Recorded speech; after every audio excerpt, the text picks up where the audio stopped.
સુરતના જિલ્લાની બ્રિજ પાસે લાકડાના ગોડાઉનમાં રાત્રે ભીષણ આગ ફાટી નીકળતા સમગ્ર વિસ્તારમાં ભારે અફડાતફડીનો માહોલ સર્જાવા પામ્યો હતો।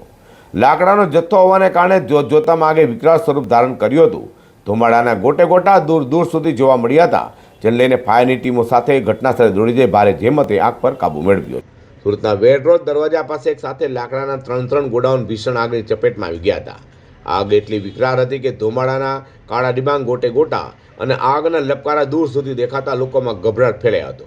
ઘટનાની ગંભીરતાને જોતા ફાયર વિભાગની 15 જેટલી ગાડીઓ અને પોલીસનો કાફલો તાત્કાલિક ઘટના સ્થળે દોડી જવા પામ્યો હતો। તો પ્રાથમિક અનુમાન મુજબ આગ શોર્ટ સર્કિટને કારણે લાગી હોવાનું મનાવી રહ્યું છે। આગને લઈને સ્થળે દોડી ગયેલા ફાયર વિભાગને સતત પાણીનો મારો ચલાવીને ભારે જહેમત બાદ આગ પર કાબૂ મેળવ્યો હતો। સદનસીબે આ મોટી આગમાં કોઈ જાનહાની થઈ નથી, પરંતુ લાકડાના ત્રણેય ગોડાઉનમાં રાખેલો માલ સામાન બળીને ખાખ થઈ જવા પામ્યો છે, જેથી મોટા પાયે નુકસાન થયાની આશંકા વ્યક્ત કરાઈ છે। हाल नुकसान ચોક્કસ આંકડો જાણવા માટે તંત્ર દ્વારા તપાસ હાથ ધરાઈ છે। 9:50 पे फायर ब्रिगेड को कॉल मिला।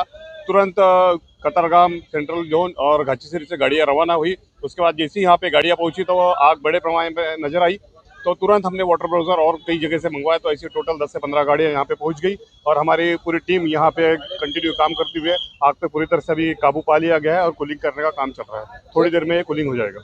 ये कहाँ पे आग लगी है और काय का गोडाउन है? ये इसमें लपेट में आई लकड़ा और स्क्रैप मटेरियल का गोडाउन है, तो इसमें आग लगी हुई थी। आग लगने का कारण क्या है तो अभी पता नहीं है, लेकिन अभी बुझाने का काम चल रहा है। લાકડાના ત્રણ ગોડાઉનમાં લાગેલી ભીષણ આગને લઈને આખા વિસ્તારમાં ડરનો માહોલ જોવા મળ્યો હતો। જો કે ફાયરે કરેલી ત્વરિત કામગીરી બાદ આગ કાબૂમાં આવી જતા સ્થાનિકોએ રાહતનો શ્વાસ લીધો છે।